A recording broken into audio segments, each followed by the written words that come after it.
600 পাখা আছে জিব্রাইলের, ডান পাশে 300 পাখা, বাম পাশে 300 পাখা। পৃথিবীর সমস্ত পানি যদি জিব্রাইলের মাথায় ছেড়ে দেন, পানিগুলি পরে পরে পা পর্যন্ত আসবে, কিন্তু পানি শেষ হবে, জিব্রাইলের কদম পর্যন্ত আসতে পারবে না। এত বড় জিব্রাইল। 300 পাখা আছে। আল্লাহর দুনিয়া থেকে আসমানে যাইতে জিব্রাইলের 300 পাখা লাগে না।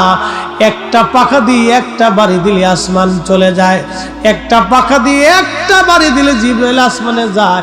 বাকি 599 পাখা কোনো কাজে লাগে না, ওটা ওইভাবে রেখে দিতে হয়।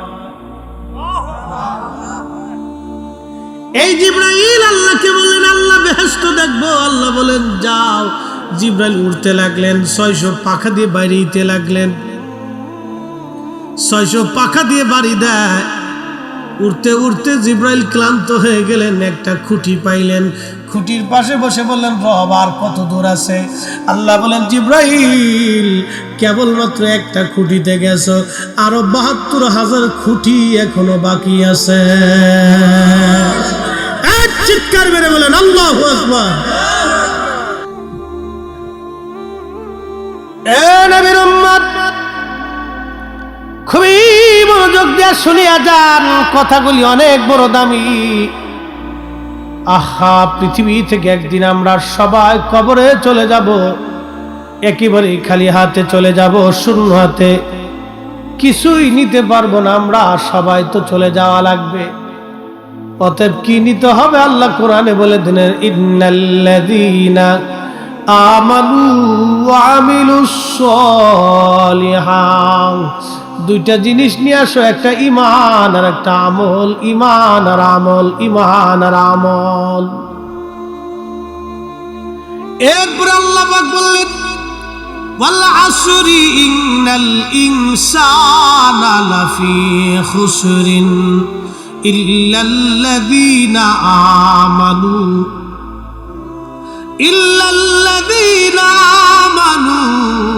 ওয়া আমিলুস সলিহাত। সময়ের কসম করে বলি, যে সময় কারো জন্য বসে থাকে না। বন্ধু যুবক, যে সময় আজকে চলে যাবে, আর কোনোদিন এই সময় আপনি আর জীবনে খুঁজে পাবেন না। এই সময় পার হয়ে যাবে, এই সময়টা চলে যাবে। Time and tide wait for none. সময় এবং স্রোত এটা কারো জন্য বসে থাকে না, এটা চলে যেতেই থাকে, চলে যেতেই থাকে। একবার যদি চলে যায়, আর কোনোদিন এই সময় আপনি খুঁজে পাবেন না। অতএব বন্ধু, আল্লাহ পাক বলেন, ওই সময়ের কসম করে বলি, সমস্ত মানুষগুলি ভুলের মধ্যে আছে, ক্ষতির মধ্যে আছে। ইল্লাল্লাযীনা আমানু, যারা ঈমান এনেছে, ওয়া আমিলুস সলিহাত, এবং নেক আমল করেছে।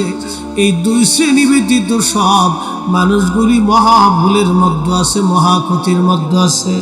যারা ঈমান আনছে এবং আমল করেছে, এই দুই শ্রেণী ব্যতীত সব মানুষগুলি ভুলের মধ্যে আছে, ক্ষতির মধ্যে আছে, ভুলের মধ্যে আছে, ক্ষতির মধ্যে আছে। এ মুসলমান, এত বড় আল্লাহ একটা জান্নাত আমার আপনার জন্য বানাইলেন। কি জন্য বানাইলেন? কেন বানাইলেন? আদর করে পৃথিবীতে আল্লাহ পাঠাইলেন। আল্লাহর এত কি দায় ঠেকলো আপনার জন্য? আসমান থেকে বৃষ্টি পাঠাবে, জমিনে শস্য দিবে, গাছে ফল দিবে, হরেক রকমের মাছ আল্লাহ দিবে। এই যে চলন বিল, এই বিলের ভিতরে কোটি কোটি মন মাছ আল্লাহ প্রত্যেক বছর বছরে দিচ্ছে। 1 টন খাবারও তো বাংলাদেশ সরকার ছেড়ে দেয় না। বন্ধু, খুব মনোযোগ দিয়েন। কোটি কোটি টন মাছ হয়, এক এক মাসের এক এক স্বাদ। এই স্বাদ এবং এই মাছ দিলেন কে? এই মাছ আমরা খাইলাম, খাওয়ার পরে কি করছি? আল্লাহ পাক একটা কথা বললেন, বান্দা, তোমারে হরেক রকমের মাছ দিলাম, হরেক রকমের ফল দিলাম, হরেক রকমের রিজিক আমি আল্লাহ দিলাম। একটা কাজ তোমার, ওয়াশকুরুলি, আমার শুকর করো, ওয়ালা তাকফুরুন, আমার না শুকরিয়া করিও না। লা ইন শাকারতুম, তুমি আমার শুকর করো, ওয়ালা ইন কাফারতুম, কুফর করিও না। বান্দা, আমার শুকর করো, কুফর করিও না, শুকর করো, কুফর করিও না। কিন্তু আমরা কয়জন শুকর আদায় করি বলেন তো? আল্লাহর একজন ওলি কাবা শরীফে প্রত্যেক বছর হজে যান, আর উনি দেখলেন কাবার পাশে একজন যুবক হাত কাটা, একটা যুবকের পা কাটা, চোখ উঠানো, ওই কাবা শরীফের পাশে মাকাম ইব্রাহিমে বসে বসে কাঁদে, বসে বসে কাঁদে আর আল্লাহ আমারে মাফ করে দাও, আল্লাহ আমারে মাফ করে দাও। কিছু সময় পরে আল্লাহ আল্লাহ আল্লাহ আল্লাহ আল্লাহ আল্লাহ জিকির করে, আবার আল্লাহ আমারে মাফ করে দাও, আল্লাহ আমার ভুল হয়ে গেছে মাফ করে দাও, আল্লাহ আমার ভুল হয়ে গেছে মাফ করে দাও। প্রত্যেক বছর আল্লাহর ওলি হজে যায়, যত সময় মক্কাতে উনি কাটায় তত সময় দেখে মাকাম ইব্রাহিমে বসে বসে আল্লাহ আল্লাহ করে আর খালি মাফ চায় মাফ চায়। শেষ বেলা একদিন যে জিজ্ঞেস করলেন, হে আল্লাহর বান্দা, তুমি এখানে বসে বসে কান্দো, আমি দেখি তোমার পা কাটা, চোখ নাই, কারণ কি? তুমি ক্ষমা চাও। প্রত্যেক বছরই মাকাম ইব্রাহিমে তোমাকে দেখি, কারণ কি বলবানি? লোকটা চোখের পানি ছেড়ে দিয়ে বলে, হুজুর কে আপনি? বলে আমি শিবলি নোমানি। বলে হুজুর কারণ কি? কি জন্য আপনি জিজ্ঞেস করেন? বলে বন্ধুরে, তোমাকে যতবার আমি কাবায় আসছি ততবারই তোমাকে এখানে দেখি, কারণ কি? তোমার পা নাই, চোখ তোমার নাই, তুমি অন্ধ, তুমি কাঁদো। আল্লাহর বান্দা বলবা কি? তোমার জীবনের কি ঘটনা ঘটেছিল? তখন আল্লাহর বান্দা কেঁদে দিয়ে বলে, হুজুর আমার জীবনের একটা ভুল আমাকে এখানে নিয়ে আসছে, কিন্তু জানি না রাব্বে কারীম আমার জীবনের গুনাহ মাফ করছেনি। বলে বলো তোমার জীবনের ভুল কি? ওই লোকটি কেঁদে বলে, হুজুর আমার আব্বা জান ছিল কাঠুরিয়া, আমার আব্বা মারা গেলেন, তখন আমি মায়ের কোলের মধ্যে দোলনায়, আমার মা ইচ্ছা করলে আরেকটা বিবাহ করতে পারতেন, কিন্তু আমি সন্তানের দিকে তাকায় মা দ্বিতীয় শাদী করেন নাই, দ্বিতীয় স্বামী গ্রহণ করেন নাই। আমার মা আমাকে নিয়ে জীবন সংসার চালাইতে লাগলেন। আমি বড় হলাম, বাবার কাজ কাঠুরিয়ার কাজ আমি ধরে ফেললাম, কাঠ কেটে বিক্রি করে কোন রকম সংসার মাকে নিয়ে চালাইতে লাগলাম। একদিন মা আমাকে ডেকে বললেন, বাসারে তুমি তো বড় হয়ে গেছো, তোমাকে বিয়ে দেওয়ার দরকার। এই জন্য আম্মা জান আমাকে পাত্রী দেখে বিবাহ দিলেন। হুজুর বিয়ে হয়ে যাওয়ার কিছুদিন পরে সংসারে ঝামেলা লেগে গেল। আমার বিবি আমার মাকে সহ্য করতে পারে না, মাঝে মধ্যেই ঝগড়া হয়। ঝগড়ার একটা পর্যায়ে আমি সমাধান করার চেষ্টা করি। হুজুর আমি গরিব মানুষ, কাঠ কেটে কেটে আমি বাজারে বিক্রি করে কোন রকম সংসার আমি চালাইতাম।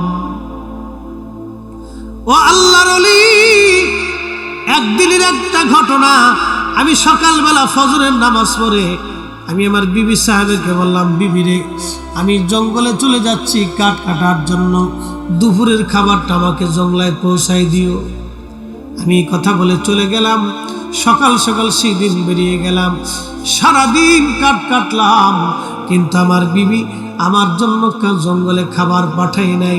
সন্ধ্যা লেগে গেল, বাজারে কাঠ বিক্রি করে আমি বাড়ি ফিরে আসলাম বাজার সদাই করে। এসে দেখি বিবি ঘরের এক কোনায় বসে আছে। জিজ্ঞেস করলাম, বিবি কি রান্না করেছো, খাবার দাও, সারাদিন আমি বড় ক্ষুধার্ত। বিবি বলল, আজকে কোনো রান্না বান্না করি নাই। হুজুর সারাদিন আমি ক্ষুধার্ত ছিলাম। যখন বলছে রান্না বান্না করি নাই, তখন আমার মেজাজ চটে গেল। জিজ্ঞেস করলাম, বিবি কি জন্য তুমি রান্না করো নাই? বলে, তোমার মা প্রত্যেক দিন আমার সঙ্গে ঝগড়া করে, আজও ঝগড়া হয়েছে। যদি তোমার মা সংসারে থাকে আমি থাকবো না, আমি থাকলে তোমার মা সংসারে থাকবে না। ওই লোকটি কাদের বলে, হুজুর শয়তান আমাকে পেয়ে বসলো, আমার জীবন ধ্বংস করে দিল শয়তান, এমন ভাবে আমাকে পেয়ে বসলো আমি বুঝতে পারি নাই। শয়তানের প্ররোচনার মধ্যে পড়ে গেলাম। বললাম, বিবিরে বলো মা কোন জায়গা আছে? আমি আমার বিবি বললেন, ঘরের ওই পাশে কাঠের মধ্যে আগুন দিয়ে মা আগুন তাপাইতেছিল, আগুনের পাশে বসেছিল রাত্রিবেলা শীতের মধ্যে। আমি দ্রুত গতিতে খুব উত্তপ্ত মেজাজ নিয়ে মায়ের দিকে গেলাম। মা আগুনের পাশে বসেছিল, আমি পিছন দিক দিয়ে যে মায়ের পিঠের মধ্যে লাথি কষে মারলাম। একটা লাথি মারার সঙ্গে সঙ্গে মা আগুনের মধ্যে ছিটকে আগুনের মধ্যে পড়ে গেল। হুজুর, মা যখন আগুনের মধ্যে পড়ে যায়, আল্লাহর ওলি রে, আমি তখন আমার হুঁশ ফিরে আসলো। আমি করলাম কি বড় সর্বনাশ আমি করে ফেললাম। আল্লাহর ওলি মাকে টান দিয়ে আমি বের করে নিয়ে আসলাম। আনার পরে দেখি মা দুনিয়াতে নাই, দুনিয়া ছেড়ে মা বিদায় হয়ে চলে গেছে। হুজুর, আমি পাগল পারা হলাম। যেই জননী ছোট্টকাল থেকে আমাকে বড় করে তুললো, আজকে বিবির প্ররোচনায়, ক্ষুধার যন্ত্রণায়, আমি অভাবের তাড়নায় আজকে মাকে লাথি মেরে আগুনের মধ্যে ফেলে দিলাম। হুজুর, বিশ্বাস করেন, আমি আমার মাকে জানাজা পড়াইলাম, কবরস্থ করলাম। কবরস্থ করার পরে আমি যেই বিবির প্ররোচনায় মাকে লাথি মেরেছিলাম, চিন্তা করলাম না এই বিবি আর ঘরে রাখবো না। বিবির সাথে আমার তালাক হয়ে গেল, সারাসারি হয়ে গেল। আমি বিবি জুদা করে দিলাম, তালাক মেরে দিলাম। হুজুর, বিশ্বাস করেন, এরপরেও আমার মন মানে না। চিন্তা করলাম না, তওবা আমার হয় নাই, এরপরেও কি মালিক আমাকে মাফ করবেনি। বাড়ি চলে আসলাম, চিন্তা করলাম যে পা দিয়ে মাকে লাথি মেরেছিলাম, এই পা আর রাখবো না। এই পা আমি বেঁধে নিয়ে কোরাল দিয়ে নিজে হাতে পা কেটে ফেললাম। হুজুর, এরপরেও আমি চিন্তা করলাম যদি আল্লাহ মাফ না করে, যেই চোখ দিয়ে আমি আমার মাকে দেখে লাথি মেরেছিলাম, হুজুর, আমি নিজে ইচ্ছায় চোখ দুটি নষ্ট করে ফেললাম। যদি আল্লাহ মাফ করে, তারপর আমার মনে শান্তি হয় নাই। আমি মাকাম ইব্রাহিমে বসে বসে কাঁদি, যদি আল্লাহ ক্ষমা করে, কিন্তু এখনো শান্তি পাই নাই। মাফ হইছে কি? এখন আমি খবর পাইনি মাফ হইছে কি? আপনি তো আল্লাহর ওলি, একটু মুরাকাবা করে দেখেন আল্লাহ আমারে মাফ করছেনি। আল্লাহর ওলি হাতিমে কাবা সেজদায় পড়ে যায়, বলেন, ইয়া রব, তোমার বান্দার জীবনের অনেক বড় ভুল, কিন্তু তওবা করতে করতে মাকাম ইব্রাহিম পর্যন্ত আসছে। এখানে বসে বসে কাঁদে, ইয়া রব, তুমি বলো তোমার বান্দার জীবনের গুনাহ মাফ হইছেনি? আল্লাহ ইলহাম করে বললেন, বন্ধু, আমার বান্দাকে জানায় দাও, কোটি বছর যদি মাকাম ইব্রাহিমে কাঁদে, আমি মালিক তারে মাফ করব না, তার মা তাকে ক্ষমা না করা পর্যন্ত। ওই লোকটি কাঁদে আর বলে, হুজুর, আমার উপায় কি? তাহলে আমি এত বছর ধরে মাকাম ইব্রাহিমে আসি, বছরের পর বছর ধরে প্রত্যেক বছর আমি হজ করি, এই মাকাম ইব্রাহিমে শুনছি দোয়া কবুল হয়, সে আশায় বসে আছি। আল্লাহর ওলি বলেন, আমার জীবনের গুনাহ মাফ হইবেনি? বলে, চলো দেখি তোমার মায়ের কবরের পাশে চলো। মাকাম ইব্রাহিমে বসে বসে কোনো কাজ হবে না। প্রশ্ন রাখবেন, হুজুর, মার কবরের পাশে গেলে কি হবে? বাবার কবরের পাশে গেলে কি হবে? যে যুবকরা, যে বন্ধুরা, বৃদ্ধ বাবাজিরা, আমরা আজকে কবর জিয়ারতগুলি ভুলে গেছি, মা বাবার কবরের পাশে যাই না। আপনি জানেন বাবা মার কবরের পাশে গেলে কি হয়? যখন আপনি যা তাকে সালাম দিবেন, তখন বাবা কবর থেকে সালামের জবাব দিয়ে বলে, দেখছো, আমার খোকা বুড়া হয়ে গেছে, কিন্তু আমি বাবার কবরের পাশে দাঁড়ায় গেছে। মা ডাকবে, দেখছো, আমার ছেলেটার দাড়ি পেকে গেছে, তারপর আমার ছেলে আমার কবরের পাশে দাঁড়ায় গেছে। ওই সন্তানের জন্য বাবা মা তখন খুশি হতে থাকে। যখন সন্তান কবরের পাশে দাঁড়ায় কিছু জিয়ারত করে, বাবা মার জন্য দোয়া করে, তখন কবর থেকে বাবা মাও দোয়া করতে থাকে।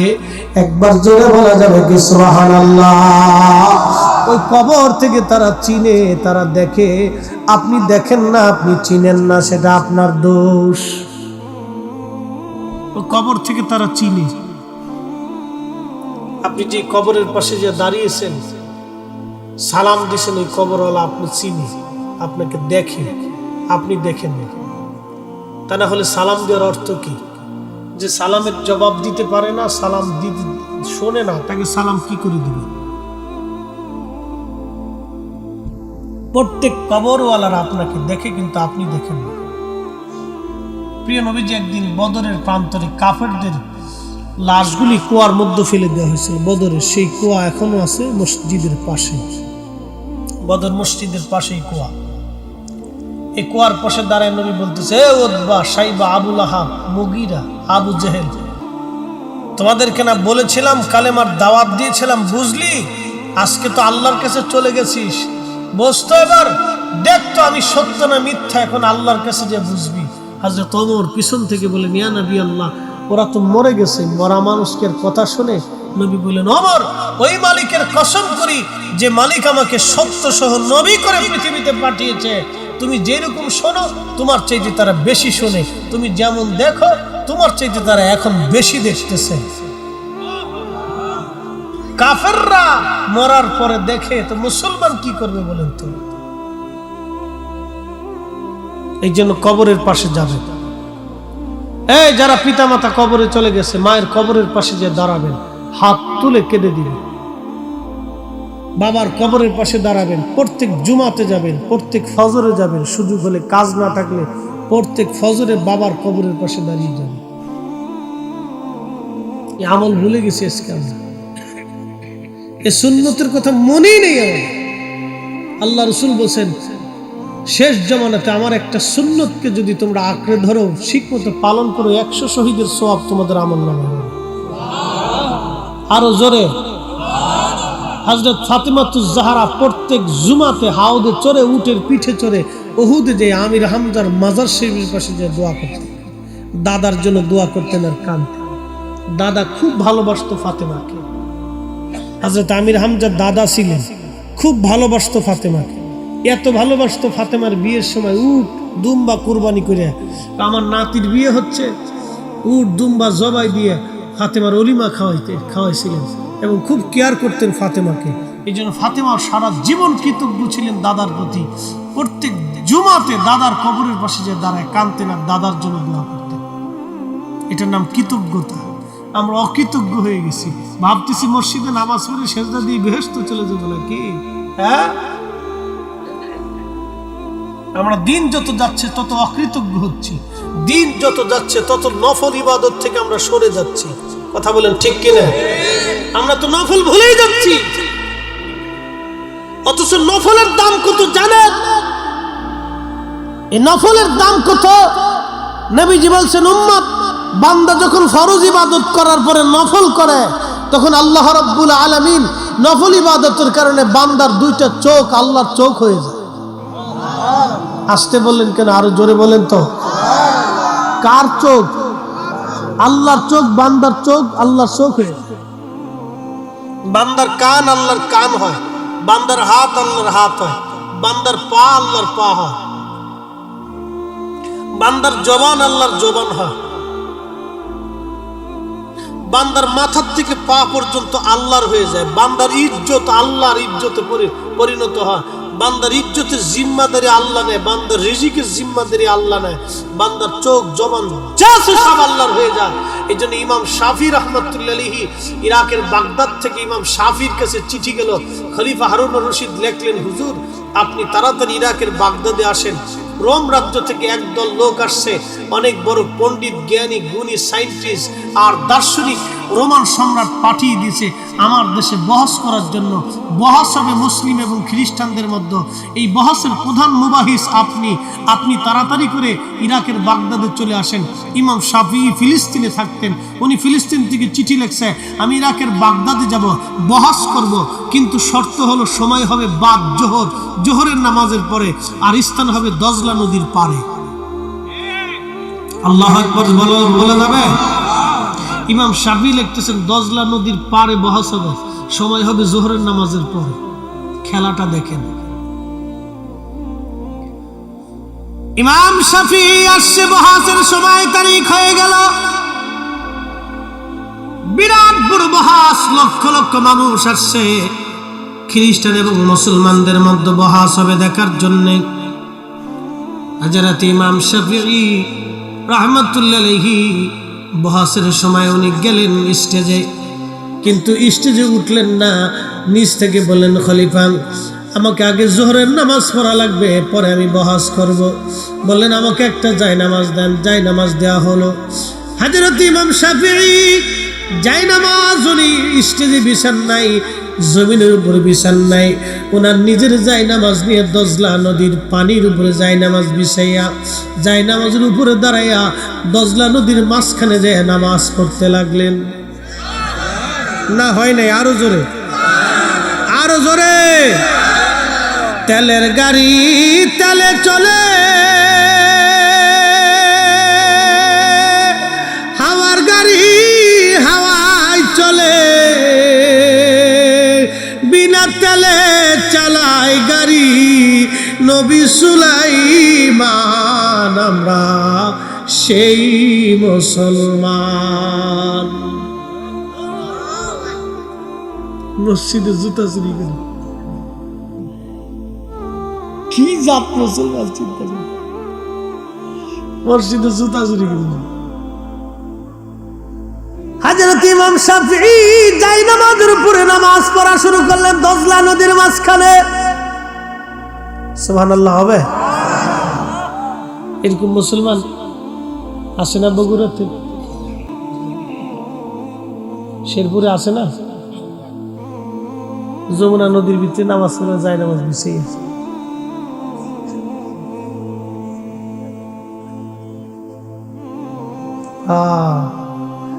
কোটিতে খুঁজে দেখেন, কোটির ভিতরে একটা খুঁজে, কোটির ভিতরে একটা খুঁজেন, তালাশ করেন। মুসলমানের পরাজিত হওয়ার কারণ কি জানেন? আগে কিছু মুসলমান ছিল, এই জন্য আল্লাহ বলছে ওয়ালতাকুম মিনকুম উম্মাতুন ইয়াদউনা ইলাল খায়র। আমার উম্মতের ভিতরে কিছু বান্দা হবে যারা মানুষকে আল্লাহর দিকে ডাকবে। আমিও ডাকি, আমার ওয়াজ আর খাজা মাইনুদ্দিন চিশতের ওয়াজ এক ওয়াজ। এই যে ওয়াজ করতেছি কাদের সামনে? আমি মুসলমানের সামনে ওয়াজ করতেছি। আর খাজা মাইনুদ্দিন চিশত যখন ওয়াজ করেছে তখন এদেশে কালেমার আওয়াজ দিলেই গা ছমছম করে উঠছে। এখনো পৃথিবীর বহু জায়গা মুসলমান মসজিদই বানাইতে পারে না। এই আধুনিক জমানাতে মুসলমান মসজিদ বানাইতে পারে না, মসজিদ বানাইতে পারে না, প্রকাশ্যে আজান দিতে পারে না। পৃথিবীর বহু জায়গা আছে, পৃথিবীর বহু জায়গা আছে মুসলমান আজানই দিতে পারে না। সেই কঠিন দুর্ভিক্ষ কট্টর সনাতন ধর্মের মানুষের ভিতরে যিনি কালেমার দাওয়াত পৌঁছে দিয়েছেন তিনি খাজা আজমের সঞ্জরি। কথা বলেন ঠিক না বেঠিক? তিনি শাহজালাল আমনি মুজাররদি। আমরা তাদের অবদানকে ভুলে গেছি আজকে। নিজেদেরকে বিরাট বুজুর্গ ভাইবে একবারে বিরাট দাইল আল্লাহ বানাইছে। বিরাট বড় দাইল আল্লাহ, একবারে বিরাট কিছুই ওনাদের সমালোচনা করে। আল্লাহ বলেন হে আমার বান্দা শুনে রাখো, আমার বান্দাদের ভিতরে এমন কিছু বান্দা হবে যারা মানুষকে আল্লাহর দিকে ডাকবে। আজকে আমি হাজার হাজার মানুষের সামনে ওয়াজ করি, আপনাদের সামনে বয়ান করলাম, কিন্তু আমি প্রত্যেকটা মুসলমানের সামনে কালেমার কথা বলছি। একদিন খাজা আজমেরি যখন কালেমার কথা বললেন তখন মুসলমানের ভিতরে বলেন নাই। সামনে ডানে বামে পিছনে যারা ছিল সব অবিশ্বাসী, অবিশ্বাসীদের মধ্যে কালেমার দাওয়াত তিনি পৌঁছাইলেন। একটা না রে, দুইটা না, এমন দাইল আল্লাহ তারা ছিলেন। 1 কোটি মানুষ কালেমা পড়ে সেই দিন মুসলমান হয়ে গেল। একবার আওয়াজ তুলে জোরে বলা যাবে কি আল্লাহু আকবার। তেলের গাড়ি তেলে চলে, হাওয়ার গাড়ি হাওয়ায় চলে, বিনা তেলে চালাই গাড়ি নবী সুলাইমান, আমরা সেই মুসলমান। এই বগুড়াতে যারা কালেমার দাওয়াত নিয়ে এসেছিলেন তাদের অবস্থা কি বলেন তো? কেউ শহীদ হয়েছে, আল্লাহর ওলির মাজার মহাস্থানগড়ে আছে, এই শেরপুরে আছে, বাবা খুব মনোযোগ দিয়ে, রাজশাহীতে আছে, রংপুরে আছে, ওই নেত্রকোনাতে ওই আপনার বাগের হাটে সিলেটের জমিনে বাংলাদেশের প্রত্যন্ত অঞ্চল ঢাকা শহরের রাজধানীর মিরপুরের শাহ আলী বগদাদী রহমাতুল্লাহ আলাইহি ঘুমিয়েছেন শত শত বছর আগ থেকে। এরা ছিল দাঈল আল্লাহ, আল্লাহর দিকে মানুষকে তারা ডেকেছে। তাদের জবানের ওয়াজের পাওয়ার এত পরিমাণে মজবুত ছিল, বলতে দেরি হতো, কালেমা গ্রহণ করতে মানুষ দেরি করত না। ছুটে এসেছেন হযরতে শাহ মুস্তাফা আল বাগদাদী হুসাইনি রহমাতুল্লাহ আলাইহি। তিনি মৌলভীবাজারের শহরে ঘুমিয়ে আছেন। উনি বাঘের পিঠে চড়ে সিলেট থেকে মৌলভীবাজার আসলেন। অবিশ্বাসীরা এই দৃশ্যখানা দেখে হাজার হাজার মানুষ সাথে সাথে কালেমা পড়ে মুসলমান হলো। যেটা জঙ্গলার প্রাণী বাঘ পর্যন্ত যারা আনুগত্য মানে, এই লোকটা সাধারণ লোক হতে পারে না, নিশ্চয় তিনি কামলিওয়া, তিনি নিশ্চয় আল্লাহ বলা, আল্লাহর বুজুর্গ বান্দা, আল্লাহর প্রিয় বান্দা। আল্লাহর জবান তার জবান হয়ে যায়, বান্দার চোখ আল্লাহর চোখ হয়, বান্দার কান আল্লাহর কান হয়, বান্দার হাত আল্লাহর হাত হয়ে যায়, বান্দার মাথা থেকে পা পর্যন্ত আল্লাহর হয়ে যায়। এই জন্য আল্লাহর ওলিদের সঙ্গে যারা হয় তাদের দুনিয়াও চিন্তা নাই, আখিরাতেও চিন্তা নাই। কথা বলেন ঠিক কিনা? মেহসর এই কোরআন শরীফ মানেননি আপনারা? এখানে কি কোনো সন্দেহ টন্দ মনে হয় আছে নাকি? ভুল টুল আছে মনে হয়? এখানে আল্লাহ বলছেন আলা, সাবধান, ইন্না, নিশ্চয়, আউলিয়া আল্লাহ, আমার ওলি শকর, লা খাউফুন, কোনো ভয় নাই, ওয়ালা হুম ইয়াহজানুন, চিন্তাও নেই। আরো জোরে কোন? ভুল ত্রুটি আছে, সন্দেহ আছে, তাদের ভয় নাই, ফয়সালা কার? হ্যাঁ, ইমাম শাফঈ জায়নামাজ বিছিয়ে দিলেন দজলা নদীর উপরে। পানি কি আমি ফরিদি সাহেব মনে খাতির করছে নাকি? একদিন পদ্মা নদী দিয়ে পার হচ্ছি, তখন ব্রিজ হয়নি, পদ্মা সেতু হয়নি। ওই যে মাওয়া ঘাটে একবার লঞ্চ ডুবে বহু মানুষ মারা গেছে, তার 15 দিন পরে ওই ঘাট দিয়ে যাইতেছি, তো নদীর ভিতরে যাওয়ার পরে তুফান শুরু হয়েছে। তো পদ্মা নদীর তুফান তো খুব মারাত্মক তুফান। লঞ্চের ভিতরে যা আছে সব কাঁদে, আল্লাহ বাঁচাও, আল্লাহ বাঁচাও, আল্লাহ বাঁচাও, বেডা বেডি সেরাসেরি টোনা টোনা বুড়া জুয়ান সব কান্দে, আল্লাহ বাঁচাও। যখন লঞ্চ ঘাটে ফিরল তখন সারেং এইভাবে ধরছে, কেউ কাজ করে ধরছে, কেউ সোজা করে ধরছে। এরপর আল্লাহটা ভুলে গেছে। আমি কি উড়ে পোল্ট্রি বাস এতক্ষণ শিক্ষের বসে আল্লাহ বাঁচাও, এখন জ্বর চলে গেছে, এখন সারেং এইভাবে ধরছিল, এইভাবে ধরছে, এইভাবে ধরছে। আমি কি উড়ে বাঙালি একের খাড়ার উপরে পোল্ট্রি মেরে দিচ্ছি। চিন্তা করতে পারছেন, মুহূর্তের মধ্যে পোল্ট্রি মেরে দিচ্ছে। তখন আমি চিন্তা করলাম, আল্লাহ কত অকৃতজ্ঞ বান্দা পৃথিবীতে এখনো আছে যারা আল্লাহ শুকর করলো না, যে আল্লাহ পাক এই কঠিন বিপদ থেকে বাঁচিয়ে দিল, যে আল্লাহর কাছে সৃষ্টি কতটা অসহায়। আপনি একটু চিন্তা করেন, বর্তমান পৃথিবীতে একটা জাহাজ, কয়েক লক্ষ টন ওজনের একটা জাহাজ সমুদ্রের মধ্যে চলে। এটা একটা ছোট জাহাজ, মিডিয়াম একটা জাহাজের একটা ওজন থেকে কয়েক লক্ষ টন। একটা কয়েক লক্ষ টন একটা জাহাজ সমুদ্রের মধ্যে চলে, মাত্র 50 কিলোমিটার বাতাসের বাড়িতে ওই জাহাজটা দুলতে থাকে, নড়তে থাকে, কাঁপতে থাকে। সমুদ্রের পানির কাছে একটা জাহাজ কিছুই না। তাহলে আপনি একটু চিন্তা করেন তো, সেই দুর্ভেদ্যের জামানায় কাঠের জাহাজে করে এই আল্লাহর ওলিরা এসে, এই আল্লাহর প্রিয় বান্দারা এসে, পৃথিবীর বিভিন্ন জায়গা থেকে, আরব দেশ থেকে এসে এসে এসে এসে তারা মানুষের কাছে কালেমার দাওয়াত দিছে। তারা কত বড় দাঈল আল্লাহ ছিল। আর আমরা পয়সা না দিলে টেহে ওয়াজি আইনি। এই আসতে ঠিক করলেন কে? জোরে কইতে হবে। এটা আত্মসমালোচনা, আমাদের কথা আগে বলতে হবে। কিন্তু আইসে স্টেজে উঠে বড় বলি দিয়ে দিতেছি, একবারে সব বেদাত বানাই ফেলেছি, একবারে সব বেদাত বানাইছি, হারাম বানাইছি, সব জাহান্নামে পাঠাই দিয়ে দিচ্ছি একবারে। এবার আপনাদেরকে একটা কথা বলি, আগে আমাদের দেশে মিলাদ হইতো না? গ্রামে গ্রামে মিলাদ হইতো নি? মিলাদ কেন হইতো, কি জন্য, মিলাদের গুরুত্ব কি একটু বুঝাই। এটা পালন করেন না করেন সেটা আপনাদের বিষয়, আগে বুঝাইতেছি। মিলাদ হওয়ার পর আপনাদের বগুড়াতে ছিল এই কলার পাতা। কিসের পাতা খাইতেন?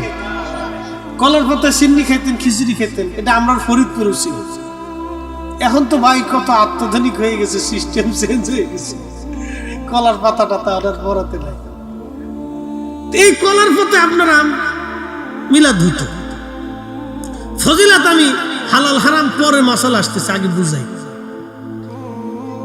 আব্দুর রহিমের বাড়িতে মিলাদের দাওয়াত দিছে, তো এই গ্রামের সবাই মিলাদে গেছে।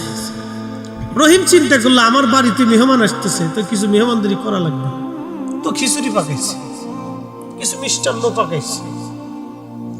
এখন আপনারা বলেন 10 জনে মিলে যখন একসাথে খাবার খাইলেন, মহব্বত বাড়লো না কমলো?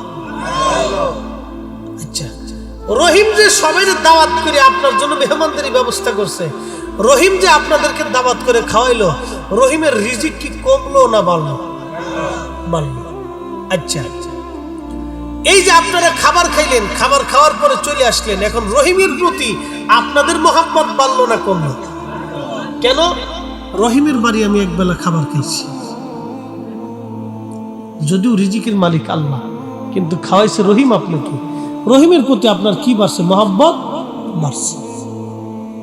এই যে আদান প্রদান, এক জায়গায় বসা এবং খাওয়া, এই যে দোয়া করা, এটা একটা মহব্বত পরিধি হয়, বাড়ে, ভালোবাসা বাড়ে। এটা সমাজের ভিতরে, গ্রামের ভিতরে মহব্বতটা বাড়ে, এটা কমে না, এটা বাড়তে থাকে। মানুষের ঘরে অভাব ছিল, কিন্তু আগে মানুষের মহব্বত ছিল। একজন লোক অসুস্থ হইলে তাকে সেবা দেওয়ার জন্য মানুষ পাগল হয়ে গেছে, এখন রাস্তায় পড়ে থাকলে কেউ ধরতে চায় না। বাবা, আমরা শহরে চলি, বিভিন্ন জায়গায় চলি, দেখি পড়ে রয়েছে অ্যাক্সিডেন্টে, মানুষ হাসতেছে, হাঁটতেছে, চলতেছে, ধরতে চায় না কেন? কি এক মুসিবতের জমানাতে পড়ছে আপনি জানেন? ও তো কঠিন জমানাতে। হসপিটালে গেছেন, কিছু কিছু দালাল আছে হসপিটালে, কানে কানে এসে 500 টাকা দেন, ভালো একটা সিট দিতেছি। কথা কন না কেন? খারাপ বলতেছি? তাহলে বুঝেন তো কোন পর্যায়ে আমরা গেছি, আমাদের পর্যায়টা কোন পর্যায়ে গেছি, তাহলে বুঝেন। মানুষ হইয়া ভবেতে আসিয়া মানুষের করিলাম কি? দাইল আল্লাহ কারা ছিল রে, কারা ছিল? এইভাবে সারা পৃথিবীতে কালেমার দাওয়াত তারা পৌঁছাইলো। চট্টগ্রামে আসলেন হযরত বদর রহমাতুল্লাহ আলাইহি। বদর অলি রহমাতুল্লাহ আলাইহি বলা হয় চট্টগ্রামে আজ থেকে 700 বছর আগে এসেছিলেন। আপনি কল্পনা করবেন, জঙ্গলের দেশে, যে দেশের মানুষ 700 বছর আগে জঙ্গলে বাস করত, এখানে হযরত বদর এসে কালেমার দাওয়াত পৌঁছাই দিলেন। আজকে সারা চট্টগ্রামে লক্ষ লক্ষ মুসলমান, হাজার হাজার মসজিদে আজান হচ্ছে। ওই পাহাড়ে, খাগড়াছড়ি, বান্দরবানে আজান হয়। কাদের অবদানে? আল্লাহর কিছু ওলি ছিলেন যারা দাইল আল্লাহ হিসেবে দুনিয়ায় এসে কালেমার দাওয়াত দিয়ে ঘুমিয়ে গেছেন, তাদের বিরাট বড় অবদান। কথা বলেন ঠিক না বেঠে? আল্লাহ তাদের প্রতি কবুল করুন, আওয়াজ তুলে বলেন আমিন। ও নবীর উম্মত, খুবই মনোযোগ। হযরতে ইমাম শাফিঈ যাই নামাজ বিছিয়ে নামাজ পড়তে লাগলেন। তিনি দজলা নদীর পানির উপরে। একটু কল্পনা করতে পারবেন, আমি ফরিদি সাহেব এই যে 14 বছর ধরে ওয়াজ করি, 20টা বছর মাদ্রাসায় পড়াশোনা করেছি, 22 বছর লেগেছে মাদ্রাসায় পড়ে মুফতি হওয়া পর্যন্ত। 22টা বছর পার হয়ে গেল আমার জীবনের। 14 বছর ধরে ওয়াজ নসিহত আমি চালিয়ে যাচ্ছি।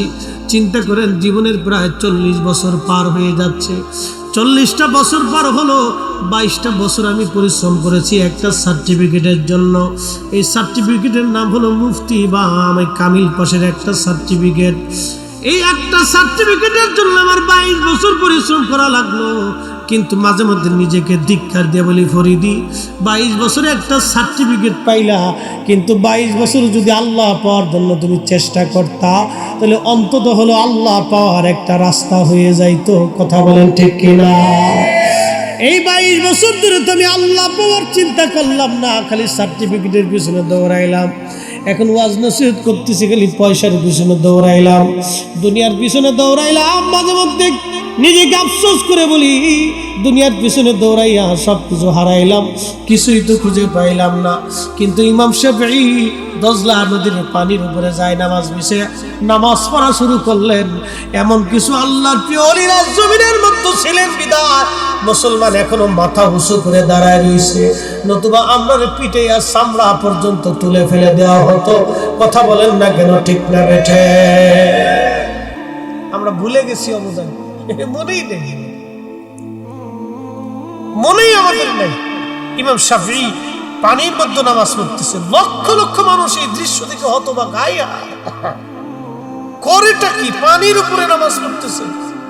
নামাজ শেষ, খ্রিস্টান যারা বহাস করতে সেদেরকে ডাক দেখ, আয়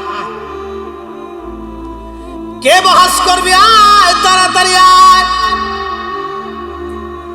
আমি ইমাম আবু ইদ্রিস আশ-শাফিঈ যাই নামাজ বিছিয়া নদীর উপরে নামাজ পড়লাম।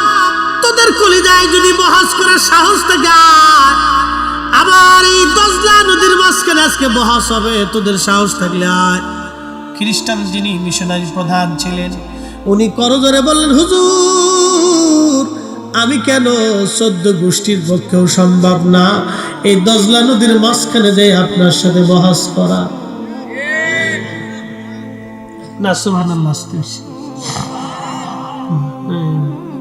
মনে হইতেছে সুবহানাল্লাহ বুড়ো হয়ে গেছে। একসাথে জোরে বলেন সুবহানাল্লাহ। শক্তি কে দিছে? লা খাউফুন কে বলছে? ওয়ালা হুম ইয়াহজানুন কে বলছে? লাহুমুল বুশরা ফিল হায়াতিদ দুনিয়া ওয়া ফিল আখিরাহ কে বলছে? দুনিয়াতে সুসংবাদ, আখিরাতে সুসংবাদ আল্লাহ বলে দিয়েছে, কোনো চিন্তা নেই। আল্লাহ আরো বলছেন, ওয়া ইন সাআলানি চাইতে দেরি হবে, আসতে দেরি হবে। ওয়া ইন সাআলানি লাউতিয়ান্নাহু, আমি মালিকের কাছে চাবে তো সাথে সাথে যাবে। আর জোরে বলেন আল্লাহু আকবার। এই জবান আমরা করতে পারছি? পারি নাই ভাই, এই জবান আমাদের হয়নি। আগে আমাদের দেশে কিছু মুরব্বীরা ছিল, বাপ দোয়া কালাম বেশি জানতো না, এলাকায় মুন্সি সাহেব বলতো, ঠিক কিনা? নামাজ কালাম পড়াইতো, কিন্তু বড় আবেদ সালে জাহেদ ছিল। কিছু মুরব্বী দেখবেন ছিল এরকম, পুরে সর্বনাশ।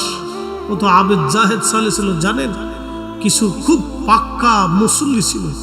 হ্যাঁ, মা চাচিরা বলতো তোর দাদার কাছ থেকে একটু পানি পড়া নিয়ে আইতো, তো পানির বোতল দিয়ে দিছে। দাদার কাছে যা কইতাম, দাদা মুন্সি দাদা পানি চাইছে। মা কি হয়েছে? বলে পেট ব্যথা। আচ্ছা, কোট কাটারে খুলে কি জন্য পড়ছে, আর পানির মধ্যে ফু মারছে। যা তোর মাকে খাইতে বলিস। মা পানি খেয়েছে, পেট ব্যথা ভালো হয়ে গেছে। বর্তমানে একটু পেট ব্যথা হলে মহিলাকে নিয়ে যাওয়া লাগে ঢাক, বগুড়াতে শেরপুরে। বগুড়া শেরপুরে নিয়ে যাওয়ার পরে ডাক্তার বলে একটু চেক আপ করে নিয়ে আসেন, রক্ত টেস্ট করা লাগবে, প্রস্রাব টেস্ট করা লাগবে, তারপরে ফ্যাটের ভিতরে আলট্রাসাউন্ড করা লাগবে, এরপরে আর কি কি আছে ইসিজি মিসিজি এইগুলো দিয়ে মোটামুটি 2-3 হাজার 4-5 হাজার খালি ইসিটিসি পিসিটিসি দিয়ে শেষ। কি কথা কর না কেটে, বাজেট ভিজিট তো আরো আছে। এরপরে ইসিবিসি টিসিবিসি শেষ করার পরে এরপরে একটা প্রেসক্রিপশন দিল, দেন আরো 2500 টাকার ওষুধ। তা মোটামুটি 1010 টাকা চলে যায়। 10,000 টাকা নাই, খালি ঢুকলেই শেষ। কিন্তু এক ফুয়ে আল্লাহ রাব্বুল আলামিন ওই পানির ভিতরে ওই রোগের ঔষধ আল্লাহ বানাই দিয়েছে। একসাথে জোরে বলেন আল্লাহু আকবার। কি জবানটা ছিল একটু চিন্তা করেন তো। কারণ আমরা ফু দিই, এই যে ফুয়াইতেছি কিন্তু কাজ হইতেছে না, কারণ নাই। এই যে ফু মারতেছি কাজ হয় না রে বাপ, কারণ হলো আগের মানুষের জবানের কেরাতের অশুদ্ধতা ছিল, কিন্তু দিলের পরিশুদ্ধতা ছিল। এখন আমাদের জবান দিল দোনোটে অপরিশুদ্ধ হয়ে গেছে। দেখবেন ভিতর থেকে যা বের হয় কিছুই আহে না, খালি ফুটাই আহে, খালি ফুয়া আহে, ভিতরে কিছু আসে না। আল্লাহকে যতই ফুয়াস কাম হবে না। কারণ কি জানেন? আল্লাহ রাসূল বলছেন, আমার উম্মত এমন একটা জমানা আসবে, সুদের ভিতরে এমন ভাবে ঢুকে যাবে যে কেউ সুদ থেকে মুক্ত থাকবে না। বর্তমান বিশ্বিক ব্যাংকিং পদ্ধতিটা তার বাস্তব প্রমাণ। কেউ সুদ লেখে, কেউ সুদের সহযোগিতা করে, কেউ সুদ নেয়, কেউ বাধ্য হয়ে সুদ দেয়। সারা পৃথিবীতে একই অবস্থা। এমনকি যারা বলতেছে আমরা ইসলামিক রাষ্ট্র কায়েম করছি, কোরআনের বিধান চালু করছি, সৌদি আরবে এখান থেকে বাদ নেয়, তাকেও ব্যাংকিং নীতি পদ্ধতি অবলম্বন করে বিশ্ব ব্যাংকের সাথে অ্যাডজাস্ট হয়ে তাকে কাজ করতে হয়। কিচ্ছু করার নেই। উম্মত সুদের সাথে যুক্ত। ইমাম, মুসল্লি, খতিব, ওয়াজ, বক্তা, আলেম, উলামা, পীর, মাশাইখ, কৃষক, জেলে, বন্ধু যা আছে সব এটার ভিতরে যুক্ত হয়ে গেছে। আল্লাহ রাসূল বলেছিলেন যা হয়ে গেছে তা। ৭২টা আলামত বলেছে, তার ভিতরে একটা আলামতের কথা বললাম, নবী যা বলেছে তাই হবে, যা বলেছে তাই হয়েছে। কথা বলেন ঠিক না ঠিক? পৃথিবী বুড়া কাল শেষ হয়ে যাবে, এটার বুড়া কাল চলতেছে। ও নবীর উম্মত, হযরত ইমাম শাফিঈ রাহিমাহুল্লাহ ওনার কথা বলতেছিলাম। খ্রিস্টান মিশনারি বলল, হুজুর আর বোঝার বাকি নাই, আর বোঝার বাকি নাই, আপনি তাড়াতাড়ি চলে আসেন, চলে আসেন গো। আমরা আর আপনার সাথে বহস মোনাজারা আর জন্য আসি নাই। বুঝ হয়ে গেছে যেই কালেমা, যেই কোরআন, যেই ঈমান আপনাকে যায় নামাজ বিষয়ে নদীর উপরে পানির উপরে নামাজ পড়াইলো, আর বুঝার বাকি নাই গো হুজুর, তাড়াতাড়ি আসেন, ওই কালেমা পড়ে আমাদের মুসলমান বানাইয়া দেন। এরা সবাই কালেমা পড়ে সেই দিন মুসলমান হয়ে গেল। একবার আওয়াজ তুলে বলা যাবে কি মারহাবা? এই জন্য আপনাদেরকে বলি, দুনিয়ার ভিতর থেকে দুইটা জিনিস নিয়ে যাওয়া লাগবে।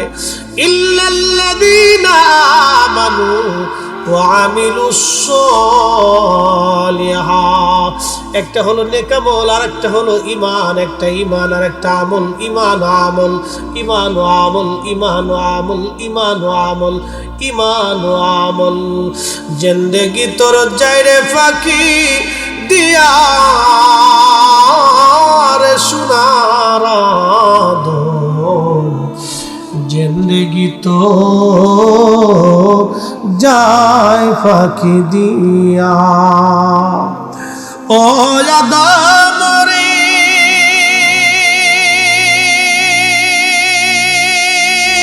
পাগ ধরিয়া গেছে দাড়ি, দন্ত বাসে গোটা চারি, সমন জারি গিয়াছে করিয়ার সোনার আদম, জিন্দেগি তোর যায় ফাঁকি দিয়া। বাজান, দুনিয়ার থেকে কবরে চলে যাব। এই বাংলাদেশে কোটি কোটি টাকার মালিক আছে। মাহফিল যারা দেয় তারা কোটি টাকার মালিক হয় না বাবা, তারা ইন্ডাস্ট্রির মালিক হয় না। মাহফিলে যারা বসে তারা বাবা বড় বড় ধনী ব্যক্তিরা মাহফিলে বসে না। মাহফিলে যারা বসে মধ্যবিত্ত এবং দরিদ্র শ্রেণীর মানুষ মাহফিলে বসে। এই জন্য নবী বলছেন, আমার গরিব উম্মতরা ধনীদের 500 বছর আগে জান্নাতে যাবে। তাও কোন 500 বছর জানেননি? দুনিয়ার 50,000 বছর আর আখিরাতের একদিন, সেই দিনের 500 বছর আগে গরিবরা জান্নাতে চলে যাবে। সুবহানাল্লাহ, কে আসতে হবে?